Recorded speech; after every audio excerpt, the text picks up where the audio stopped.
Surgery లేకుండా sciatica, spondylitis, frozen shoulder కి కేవలం 45 నిమిషాలలో నొప్పి లేని అత్యాధునిక చికిత్స ప్రాణ పెయిన్ క్లినిక్. Welcome back. ఏపీలో మహిళలకు ఆర్టీసీ బస్సుల్లో ఉచిత ప్రయాణం పథకం అమలుపై వేగంగా అడుగులు పడుతున్నాయి. ఇప్పటికే పలు రాష్ట్రాల్లో పర్యటించిన మంత్రులు, అధికారులు నివేదికలు తయారు చేసి ప్రభుత్వానికి సమర్పించారు. వీలైనంత త్వరలోనే ఈ పథకం అమల్లోకి వచ్చే అవకాశం ఉంది.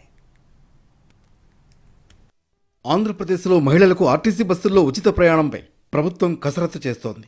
5 రాష్ట్రాల్లో పర్యటించిన అధికారులు అక్కడ మహిళలకు ఉచిత బస్సు అమలు విధానం గురించి తెలుసుకున్నారు. మంత్రుల బృందం కర్ణాటకలో అమలవుతున్న పథకం గురించి అధ్యయనం చేసింది.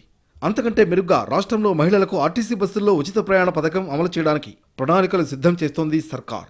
కర్ణాటక మహిళలు Aadhaar, driving licence, voter ID card మొదలైన గుర్తింపు కార్డులు చూపించి నాన్ ఏసీ సిటీ బస్సులు, ఆర్డినరీ, ఎక్స్ప్రెస్ బస్సుల్లో ఉచిత ప్రయాణం చేస్తున్నారు. అంతరాష్ట్ర బస్సుల్లో మాత్రం ఉచిత ప్రయాణ సేవల్ని మినహాయించింది కర్ణాటక ప్రభుత్వం.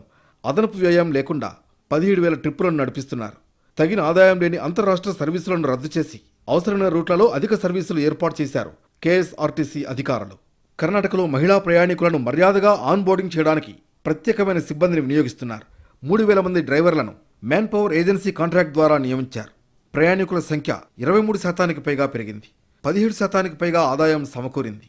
ఏదేమైనా ప్రభుత్వానికి సమర్పించిన మంత్రుల కమిటీ అధికార రిపోర్టు కూడా దాదాపు దగ్గరగానే ఉంది. దీంతో పథకం అమల్లో తీసుకోవాల్సిన జాగ్రత్తలపై ప్రభుత్వం కసరత్తు చేస్తోంది.